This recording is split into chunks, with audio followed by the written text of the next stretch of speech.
Siz bilsəydiniz nə qədər orada pul var, yəni ki, böyük məmnuniyyətlə uşağınızı ora yönləndirərdi və bu tipli yanaşma heç bir müasir iqtisadiyyatın tələblərinə uyğun gəlmir. Misal üçün, o qədər riyaziyyata fokuslanmaqdansa, loqaritmalara fokuslanmaqdansa, misal üçün, maliyyə savadlığını keçə bilərdilər, biznesə yatırımlar olunmasını keçə bilərdilər. Daha az vaxtımızı işə və daha çox vaxtımızı uşaqlarımıza sərf etsəydik, nəticəsi tam başqa olacaqdır. Bu səbəbdən mənim fikrimcə Fərhad bəy, xoş gəlmisiniz. Xoş gördük. Necə hiss edirsiniz özünüzü? Çox yaxşı hiss edirəm, rahatam, səmimi bir ortam var, bunu hiss edirəm. Bugün biz təhsilin iqtisadiyyatından, belə deyək, təhsilə iqtisadi tərəfdən baxmaq istəyirik və düşündük ki, siz bu mövzu ilə danışmaq üçün ideal insansınız.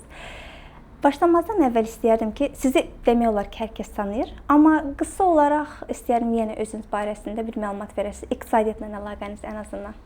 Tanımayanlar üçün sadəcə bəlkə ilk dəfə görəcəklər. İqtisadiyyat maliyyə mənim pul qazandığım yerdir.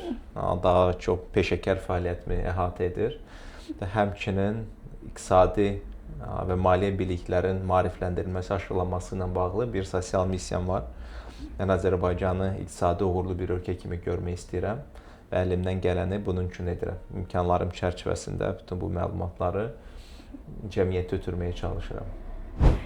Fərhad bəy, ümumiyyətlə danışılanda tez-tez xəbərlərdə eşidilir ki, ölkənin ümumiyyətlə çiçəklənir sözü çox istifadə olunur Azərbaycan ölkəmiz kontekstində.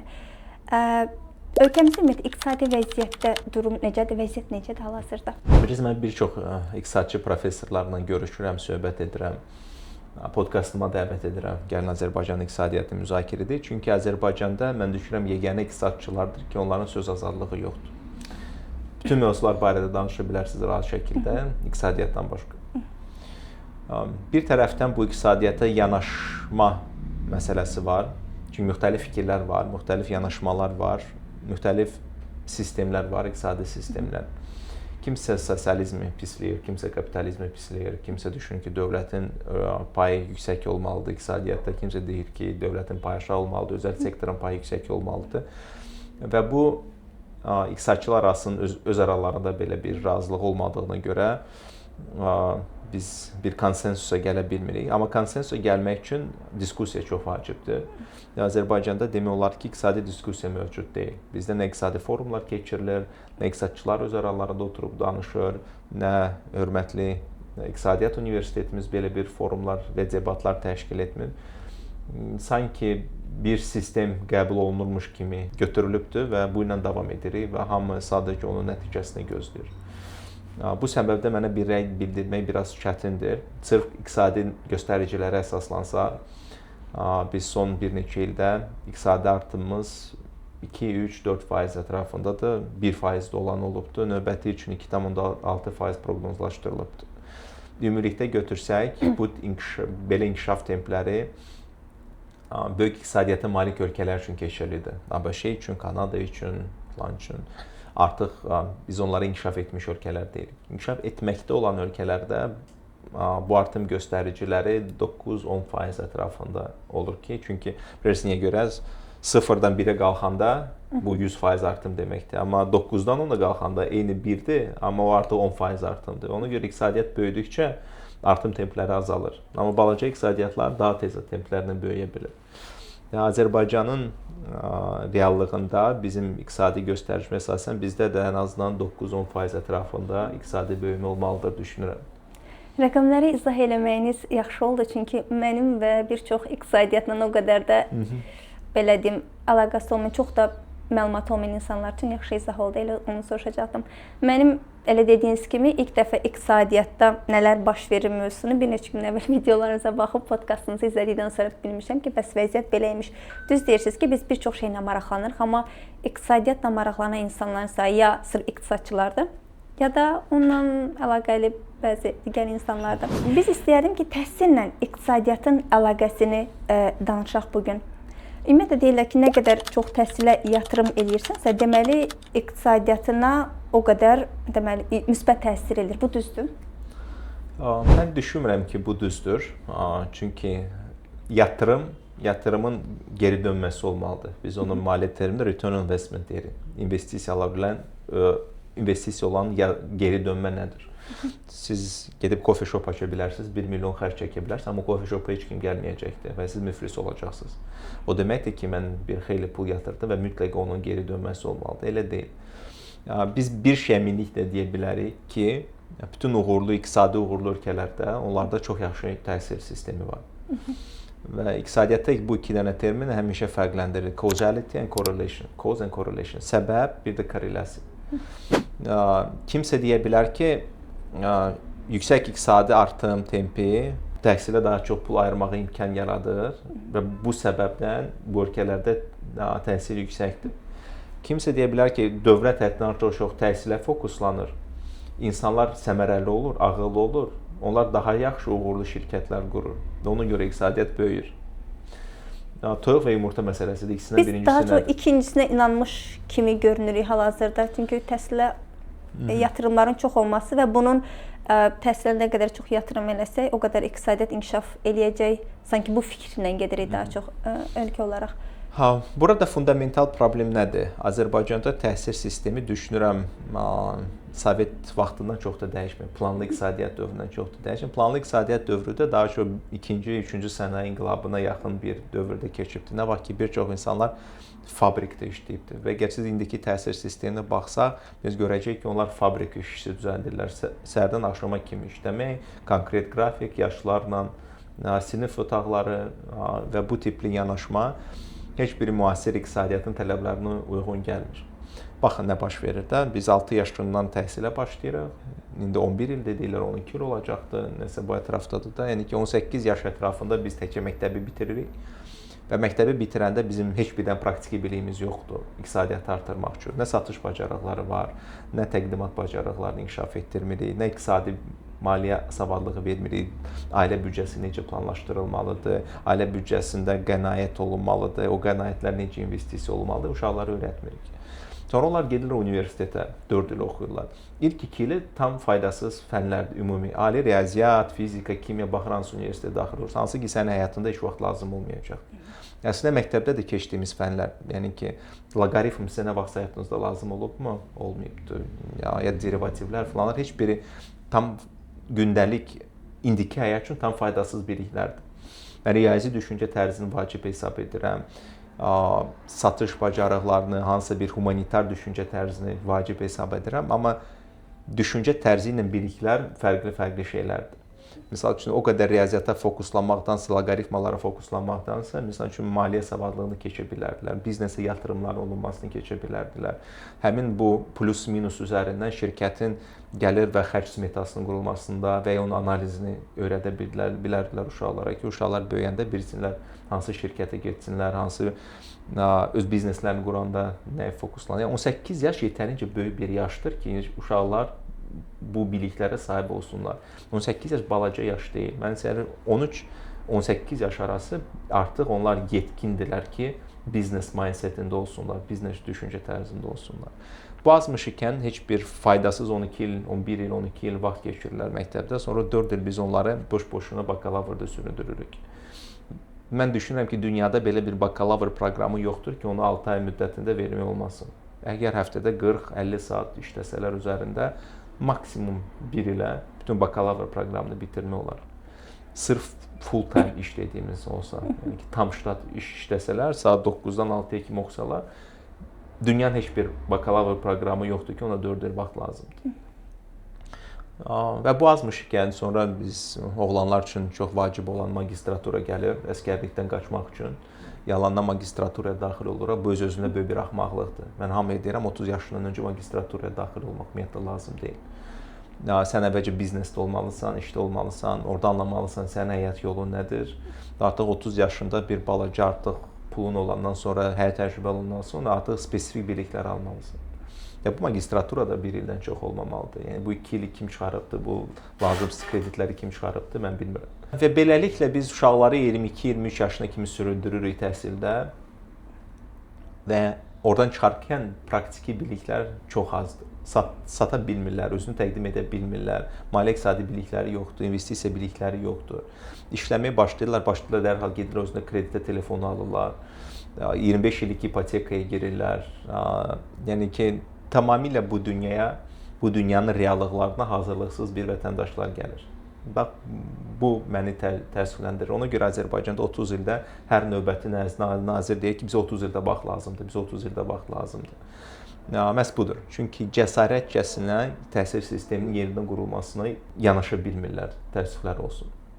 Fərhad bəy, bir sual vermək istəyirəm sizə. İndi xüsusi pillələrinə getmək istəyirəm təhsilin. Bu sualı bir çox insanlara vermişəm məktəbə qədər təhsillə bağlı. Artıq 3 yaşından 6 yaşına qədər məktəbə qədər təhsil dövrü gedir və bunun üçün sadəcə bağçalarda deyil, eyni zamanda xüsusi məktəbə qədər uşaq hazırlığı proqramı var. Fərqli yerlərdə uşaqları həftədə bir neçə saat dərslərə cəlb edirlər. Düzdür, oyun əsasda öyrədirlər, amma bir formada təhsilə cəlb edirlər. Burada da belə bir ideya ilə gedilir ki, nə qədər tez təhsilə cəlb olunsa, o qədər nəticə daha yaxşı olacaq. Bu sualı mən hətta ibtidai siniflərdən davamlı olaraq yarışmalara, belə deyim, testlərə cəlb olunan uşaqlar haqqında psixoloqa sual vermişdim. O dedi ki, biz adaptasiya olmalıyıq indiki dövrə. Məsəl üçün, bir-birimizə yarışa girməyə, belə deyim də. Məsəl üçün, testlərə cəlb olunuruq, uşaqlar başlayır bir-birinə yarışmağa, kim daha yüksək yığdı və s. Demək istədiyim odur ki, bəzi valideynlər də bu narahat edir. Biz uşaqları sizcə iqtisadi tərəfdən baxdıqda erkən təhsilə cəlb eləməliyik, yoxsa yox? Bunun bizim üçün bir iqtisadi faydası var, yoxsa yox? Siz təhsil deyəndə mən bir şey fundamentdə ayırmalıyam ki, təhsil o demək deyil ki, mütləq evdən kənarda o təhsil olmalıdır. Mən İngiliscə homeschooling var, evdə təhsilin ən böyük fanatıyam. Mən imkanım olsaydı Azərbaycanda ümumiyyətlə uşaqlarımı nə bağçaya, nə məktəbə qoymazdım. Evdə təhsilini davam etdirərdim. Bir fundamental faktor var burada. Burada valideynlərin tənbəl olmaması çox vacib rol oynayır. Kimdən soruşmursan, sən cavanlardan niyə görə uşaq istəyirsən? Sadəcə çünki istəyirəm. Çünki belə olmalıdır. Amma reallıqda anlamırlar ki, o uşağın böyüdülməsi yetərincə çətin prosesdir və gələcəyə investisiyadır. Və yalnız sənin öz gələcəyinə yox bir valideyn olaraq ki, mən uşağı böyüdəcəm, sonra mənə saxlayacaqdır. Bu, cəmiyyətin təkamülünə, tərəqqisinə bir investisiyadır. Biz estafeti ötürürük. Bütün bu dünyanın məğzi ondan ibarətdir ki, biz bu dünyanı valideynlərimizdən götürürük, yaxşılaşdırırıq, sonra uşaqlarımızı ötürürük, daha yaxşı dünyanı və onlar davam edirlər. Fundament də budur. Ona görə uşaqların çox keyfiyyətli təhsil alması vacibdir. Sadəcə bunu evdən kənarda yalnız deyil və mən əslində düşünürəm ki, evin içində ən vacib təhsil oradan başlayır. Mənim ilk qızım doğulanda 23 yaşım var idi və uşaqlarımın anasının dayısı belə bir söz demişdi. Çox imkanlı bir ailə idilər. O mənə o zaman dedi ki, bax, əgər siz özünüz öz uşağınızla məşğul olmayacaqsınızsa, nə qədər istəyirsiniz pul xərcləyin, hansı istəyirsiniz universitetlərə, məktəblərə bahalı verin, heç bir o keyfiyyəti verməyəcəkdir uşağın inkişafı perspektivi, nəinki valideyn ona ayırdığı vaxt. Mənim 23 yaşım vardı, nə ağıllı idim, nə müdrik idim və sırf iqtisadi prizmadan yanaşırdım ki, David Ricardo'nun comparative advantage, müqayisəli üstünlüklər var. Əgər məndən yaxşı müəllim varsa, mən uşağımı özümdən daha yaxşı müəllimə qoysam, o daha yaxşı təhsil alacaqdır. Belə deyilmiş. 20 il keçibdi o vaxtdan və mən anladım ki, belə deyilmiş. Mənim uşaqlarım Azərbaycanın ən bahalı, ən yaxşı məktəblərində təhsil alıblar. Nəticəsi olaraq 0. Heç bir normal universitetə daxil ola bilməyiblər. Yerində hansısa bir ödəniş əsasında hansısa bir 3-cü sort universitetdə təhsillərini davam edirlər. Dəyərləri yaxşıdır, çox yaxşı uşaqlar da heç nə demirəm. Amma sırf təhsil perspektivindən, inkişaf perspektivindən mən düşünürəm, biz özümüz onun üstünə düşsəydik, daha az vaxtımızı işə və daha çox vaxtımızı uşaqlarımıza sərf etsəydik, nəticəsi tam başqa olacaqdır. Həmişə öz qızımı nümunə gətirəm, onun 10 il ərzində özəl məktəbdə oxumasına mən hardasa $100.000 yaxın pul xərcləmişəm də, təkcə təhsil haqqı. Taksi, yemək, məktəb, onun hamısı $150.000 pul çıxıbdır da bu dövr ərzində. Və belə də Türkiyədə hansı bir özəl 3-cü sort universitetdə oxuyur hal-hazırda. Lakin uzaq bir tanışlarımız var idi, çox kasıb ailə idilər. Ata satıcı işləyirdi, ana xadimə işləyirdi, 2 dənə qızları var idi. Hardasa bəlkə ümumi ailə büdcəsi bəlkə ayda 600-700 manat idi, yəni isə yalnız düyü yeyirdilər. Amma indi hər iki qız dövlət proqramı ilə New Yorkun ən top universitetlərinin birində oxuyurlar. Tam ödənişsiz şəkildə. Çünki valideynlər öz uşaqlarına məşğul olublar. Onlar heç bir bahalı məktəbə getmirlər, heç bir bahalı kursa getmirlər. Birincisi, gözləri acıdır, bu çox vacibdir. Həmçinin valideynlərin diqqəti üzərində idi. Və mənim bu 20 ildə öyrəndiyim bir ata olaraq, bir biznesmen olaraq öyrəndiyim odur ki, nə edəcəksiniz uşaqlarınızı siz valideynlər edəcəksiniz. Və ondan sonra anladım ki, homeschooling, yəni ki, əgər valideynin o imkanı varsa, bu da vacibdir. Çünki bizdə hal-hazırda bu feminizm propagandası, qadınların evdən məcburən çıxarılaraq işə göndərilməsinin nəticəsi olaraq biz çoxlu qaçınqan bağlantıda ya da ki, avoidant attachment-də deyirik buna, özünü heç kimə bağlaya bilməyən bir cəmiyyət böyüdürük. Nə vətənə bağlı, nə ailəsinə bağlı, nə sevgisinə bağlı bir insanlar böyüdürük bunun nəticəsi olaraq. Və bu səbəbdən mənim fikrimcə təhsil ilk öncə evdədir. Qalanları sonradır. Bağçadır, məktəbdir, plandır. Bunlar ikinci dərəcə olmasa da sizin uşağınız çox yaxşı təhsilli, uğurlu ola biləcək. Əgər siz valideyn olaraq ona fokuslanmısınızsa. Biz deyəsən təhsili sırf uğura bərabər götürürük. Bir çox hallarda deyirik ki, universitetə girsə, yaxşı məktəb dediniz bayaq, yaxşı məktəbdə oxuyursa, deməli uğurlu olacaq. Yaxşı universitet bu mənim üçün uğur göstəricisidir. Bir valideyn üçün sizcə uğur göstəricisi nədir uşaq üçün? Valideyn üçün uğur göstərici uşaq. Nə olmalı belə deyim? Çünki biz normalda fikirləşirik ki, bəs təhsil belə deyim, başa da düşə bilirik. Mən qınaya da bilmirəm bir tərəfdən baxanda. Məsəl üçün öz ayaqları üzərində dura bilsin, yeməyini, çörəyini qazana bilsin. Bu bizə görə uğur göstəricisidir. Bu sizcə uğur göstəricisidir yoxsa necə?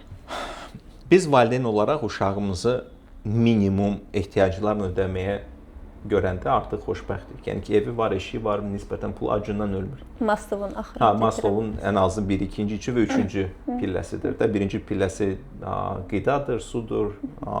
Sonra bizə gəlir təhlükəsizlik, üçüncü sevgi və mənsubiyyətdir. Bu üçü olanda biz valideynlər nisbətən rahatlaşırıq. İndi özünü doğrultması, özünü tapması artıq şəxsin özünə bağlıdır. O nə olacaqdır? Biz əlbəttə ki, bəlkə daxili egomuz var, fəxr etmək istəyirik. Oğlum ya da qızım nazir olubdu, falan olubdu, böyük bir şirkət sahibidir. Amma bu artıq dərəcədir. Yəni, mən düşünürəm, vacib faktor özüdür ki, uşaqlar özləri anlasınlar ki, uğur nədir onlar üçün. Və müxtəlif insanlar üçün uğur müxtəlif şeylərdir. Kimdəsə ailə səadəti, sevgisi, yaxşı ailənin olması artıq uğurdur. Kim üçünsə pul çox vacib uğur göstəricisidir. Sadəcə bunu anlasınlar. Yəni ki, həyatdan bu razılıq və xoşbəxtlik hissi. Biz bir çox şeyləri qarışdırırıq. Bir neçə dənə hiss var. Həzz hissi var, qısa müddətlidir. Sevinc hissi var, nisbətən daha uzun müddətli. Həzlər daimi olanda artıq sevinc hissi keçirsən. Sonra həyatdan razılıq var. Mənim bunun rahat formulu odur ki, həyatdan razılıq nədir? Sənin gözləntilərin var, bir də reallıq var. Əgər sənin gözlənti reallığı əks etdirirsə, deməli razısan həyatdan nisbətən. Və sonda dördüncü, ən ali, bəlkə hamımızın çox danışdığımız xoşbəxtlik hissi var. Çoxlu mülahizələr var, xoşbəxtlik nədir? Mən bir kişi olaraq, mənim üçün xoşbəxtlik, öz missiyamı tanımaq bu həyatda. Bu uğurun bir hissəsidir, xoşbəxtliyin bir hissəsidir və sonra bu missiyanı uğurla icra etməkdir. Mən bilirəm ki, mən bu missiyanın üzərində hər nə edirəmsə, bu missiyaya uyğun edirəm. Mən özümü səpələmirəm və lazımsız yerləri israf etmirəm. Mən bunu biləndə mən xoşbəxtəm. Bu yol enişlidir, yoxuşludur, qalxıram, düşürəm, uğurlu oluram, uğursuz oluram. Mən biləndə ki, track record, yəni ki, bu yolun üstündəyəm və bunun ətrafında gedirəm. Yəni yol bu missiyamdır da, həyat missiyamdır. O zaman məndə daimi olaraq xoşbəxtlik var. Bilirəm ki, mən bu həyatı boş-boşuna yaşamıram. Fərəd bəy, ümumi orta təhsil haqqında biz danışdıq ilkin mərhələdən, uşaqların erkən inkişaf dövründən. Dediniz ki, bu daha çox valideynlərin olması daha önəmlidir. Gələk biz orta təhsil pilləsinə. Orta təhsil pilləsində də baxırıq ki, ümumi attestat alanların sayı 2005-ci ildə 152 min olub, indi isə düşüb 128 minə. Bu ola bilər ki, demoqrafi göstəriciylə ya başqa bir şeylərlə əlaqəli ola bilər. Bəs orta təhsil haqqında nə deyə bilərsiniz? Orta təhsilin belə iqtisadi geri dönümü daha çox ola bilər ölkəyə, yoxsa ali təhsilin?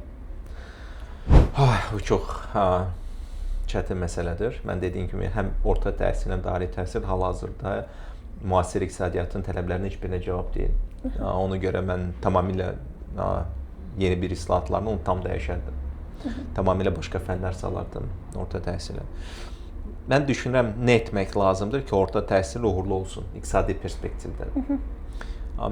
Keçən əsrin ən görkəmli iqtisadçılarından biri Milton Friedman, çox pərəstiş etdiyim, çox sevdiyim və mənə çox böyük təsir göstərən iqtisadçıdır. Onun nəzəriyyəsi vardı, hansı ki, Amerikada tətbiq olundu və çox uğurlu oldu. School choice, məktəb seçimi nəzəriyyəsi. Azərbaycanda əvvəllər necə idi? Sən harda yaşayırdınsa, sənin poçt indeksinə uyğun məktəblər sənə bağlı idilər və yalnız sən onları seçə bilərdin. Və məktəblər keyfiyyətindən asılı olmayaraq pul alırdılar dövlətdən. Yəni ki, performans vacib deyil. Milton Friedman keçən əsrin ortalarında ABŞ üçün bunu təklif etdi ki, imkan verin ki, məktəblər öz aralarında şagird üçün rəqabət aparsınlar. Və artıq məktəblərə maliyyə vəsaiti şagirdlərin sayına uyğun olaraq tənzimlənsin. Nə qədər çox şagird cəlb edəcəksə, bir o qədər də çox pul ayrılacaqdır. Adam başına maliyyələşmə, məqsədyönlü maliyyələşmə.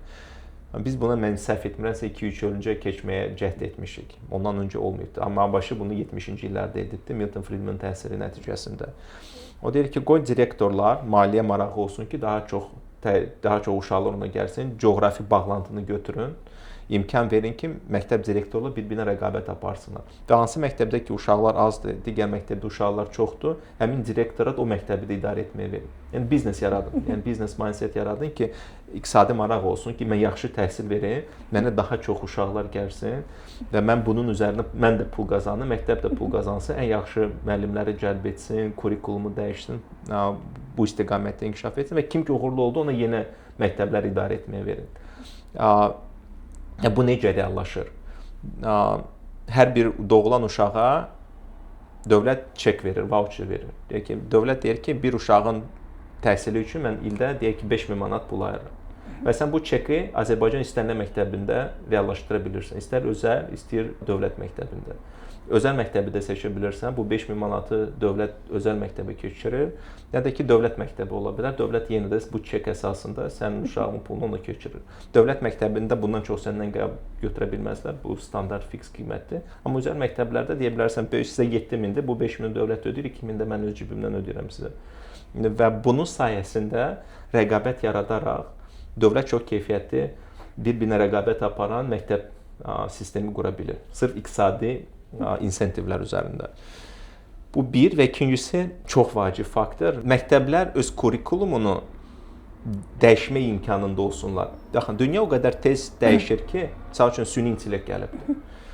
Və süni intellektin məktəb proqramına daxil olması üçün, kurikulum daxil olması üçün Elm və Təhsil Nazirliyi araşdırma aparmalıdır, plan qurmalıdır, müəllimlər təlimləndirməlidir, kitablar buraxmalıdır, dərsliklər buraxmalıdır, 3-4 il çəkəcəkdir. Əgər biz bunu məktəbin özünə həll etsək, ən aşağı, ən birinci pilləyə, burada 1-2 də məmur oturur, çox işləri onsuz da çoxdur. Gəl elə onları yükləginən ki, yeni bir şey gəlibdir iqtisadiyyata və bunun üzərində yeni bir proqram qurun, bu 3-4 ilin söhbətidir. Amma sən bunu məktəb direktorlarına saxlasaq, harda ki, onların maliyyə marağı var ki, mən süni intellekt tədris etməyə başlasam, mənə daha çox şagird gələcəkdir, mən daha çox pul qazanacağam buradan.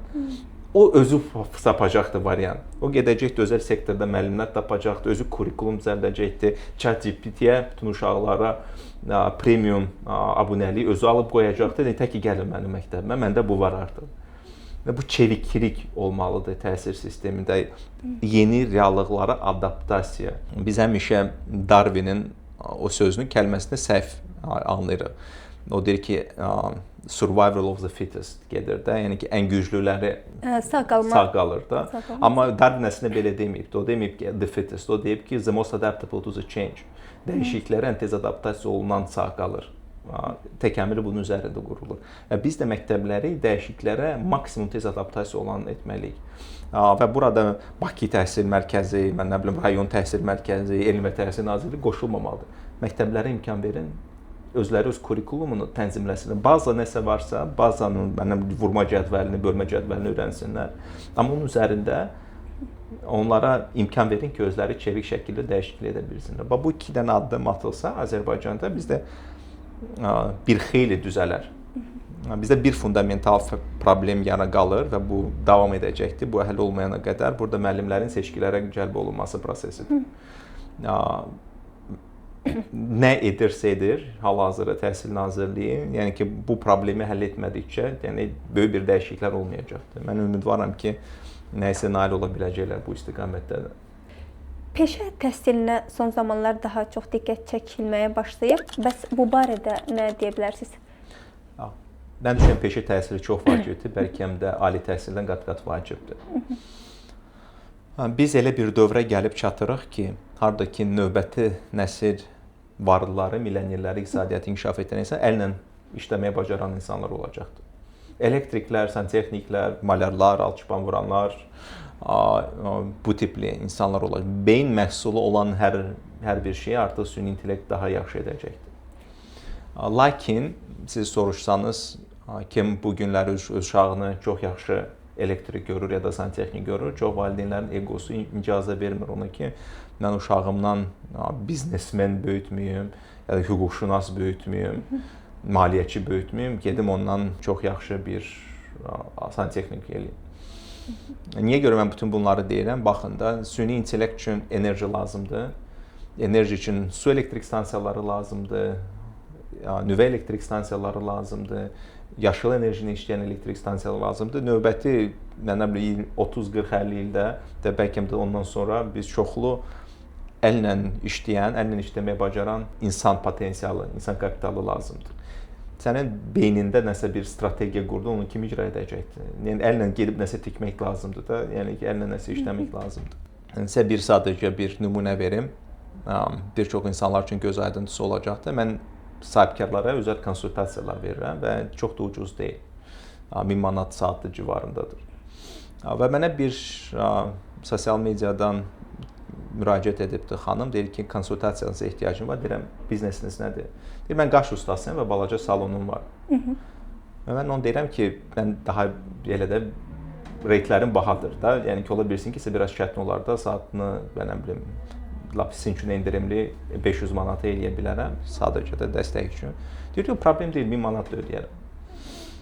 Mən dedim, wow, maraqlıdır artıq özümə. Dedim, yaxşı, gəlin bir 15 dəqiqə, yenə də skeptisim qalır. Düşünürəm, gəl bir 10-15 dəqiqə telefonla danışım, oynam, görüm nədir də, məsələn, mən yardımcı ola bilirəm, boş-boşuna pul qazanmağı sevmir, fayda verməyi sevir.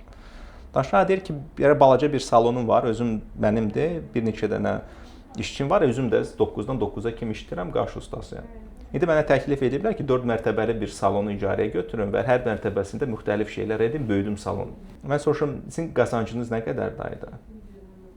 Deyir, belə oturdu, hesabladı, net mənə deyir, hardasa 20.000 manat qalır ayda. 20.000 manat. Əllə işləyəm, qaş ustası. Buradan bir karyera tövsiyəsi olmuş oldu. Aynen. Vizajistlərimizdə, yəni ki, toy makiyajını 5000 manat eləyənlər var da. Düzdür. Və bu həmişə lazım olacaq, bilirsinizmi nədir? Yəni ki, qadınlar həmişə gözəl olmaq istəyəcəkdir, qaşları həmişə düzəltmək lazım olacaqdır, toylar davam edəcəkdir. Evlər tikiləcəkdir onlar üçün, elektrik stansiyalar tikiləcəkdir, elektriklər lazım olacaqdır. Nvidia-nın CEO-su Jason Hung o maraqdır ki, növbəti nəsil milyonçuları elektriklər olacaqdır, siz onu görəcəksiniz. Çünki bizim bütün bu infrastrukturu saxlamaq üçün çoxlu elektrikə ehtiyacımız olacaqdır. Və insanlar bunu anlamalıdır ki, biz bundan çəkinməliyik. Əllə qazanılan pul harada varsa o istiqamətdə yönəltməliyik. Boş-boşuna beyin məhsulu əvəz olunacaqdır süni intellektlə. Bunu böyük bir ehtimalla demək olar. Təsvir dediklərinizin belə deyim fonunda elə bir nəticə çıxara bilərik ki, sanki biz akademik təhsilə indi yatırdığımız qədər çox pul yatırmamalıyıq kimi nəticə gələ bilərik belə, yoxsa məktəblər yenə davam eləsin, amma o da bu paralel getsin, yoxsa bura verdiyimiz fokusu azaldıb ora mı daha çox verək? Mən düşünürəm ki, düzgün kommunikasiya olmalıdır və biz düzgün anlamalıyıq bizə kimlər lazımdır. Əgər siz Azərbaycanın qeyri-neft ixracına fokuslansaq, biz görəcəyik ki, qeyri-neft ixracının böyük bir hissəsi kənd təsərrüfatı məhsullarıdır. Amma istənilən böyük agroholdinqi götürün, baş aqronom heç bir Azərbaycanlı deyil. Çünki Azərbaycanda baş aqronom yetişdirə bilməmişik indiyənə qədər. Təəssüf ki. Ya da balıqçılıq sahəsində xaricdən gətiriblər. Türkiyədən gətirirlər, Hollandiyadan gətirirlər, texnologiyamızı. Çünki niyə görə düşünürsən ki, aqronom uşağım olacaqdır, kənd təsərrüfatında oxuyacaqdır, balıqçı olacaqdır. Siz bilsəydiniz nə qədər orada pul var, yəni ki, böyük məmnuniyyətlə uşağınızı oraya yönləndirərdiniz, hələ qoy torpağın içində qarışsın. Çünki bu yeməkdir də, insanlar mövcud olduğu üçün onları yedizdirmək lazım olacaqdır. Bu həmişə olacaq bir biznes. Süni intellekt sizi burada çox da əvəz etməyəcəkdir. Amma inşallah deyək ki, o hüquqşünas olsun. Hüquqşünas bitdi, yəni ki, artıq bir neçə ildən sonra maddə modellər treninqdən keçəndən sonra bütün süni intellekt sizin yerinizə məhkəmə iddialarını da verəcəkdir, analiz də edəcəkdir, hamısını edəcəkdir. Eyni şey mühasibatlıqda olacaqdır, eyni şey də auditdə olacaqdır, eyni şey maliyyədə də olacaqdır. Artıq indi maliyyə hesabatları falanı süni intellekt artıq yaxşı hazırlayır, analitikanı eləyir. Bunlar heç bir təəssüflər olsun ki, növbəti 5-10 ildə lazım olmamaq ehtimalı çox yüksəkdir.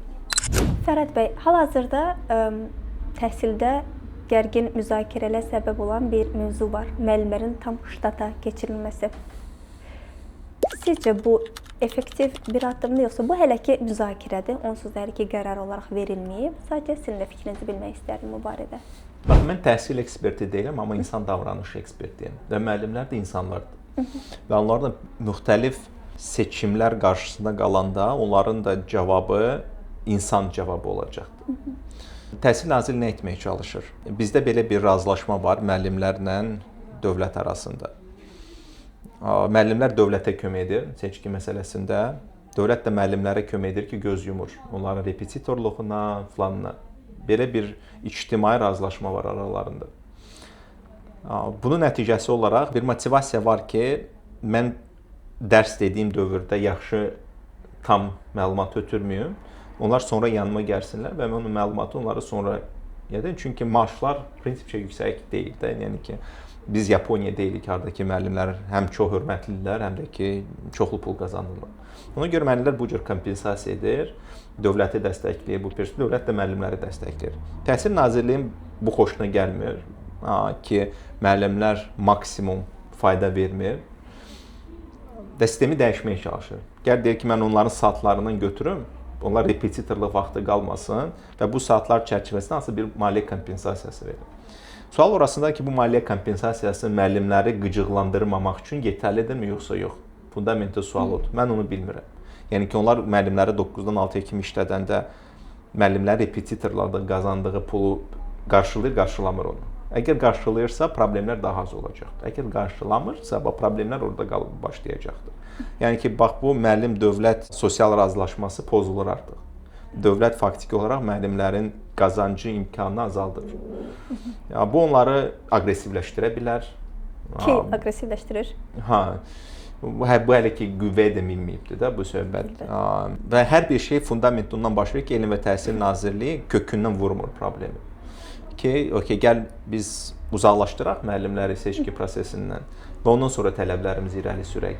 Yəni ki, artıq bu əvvəlki sosial razılaşmanı aralarına götürək. Ondan sonra nə istəyirsən elə ki, müəllim xoşuna gəlməyəcəkdir, çıxaracaqsan onu, başqasını gətirəcəksən. Amma hal-hazırda müəllimin xoşuna gəlməsə, sən müəllimi çıxara bilməyəcəksən. Çünki onun digər öhdəliyi də var və o öhdəliyi yerinə yetirməlidir. Mən düşünürəm, bu ilə Elm və Təhsil Nazirliyi özünü pat vəziyyətə qoyur. Onlar fundamental kök problemini həll etməyərək, onu örtbasdır etməyə, başqa yollarla həll etməyə çalışır.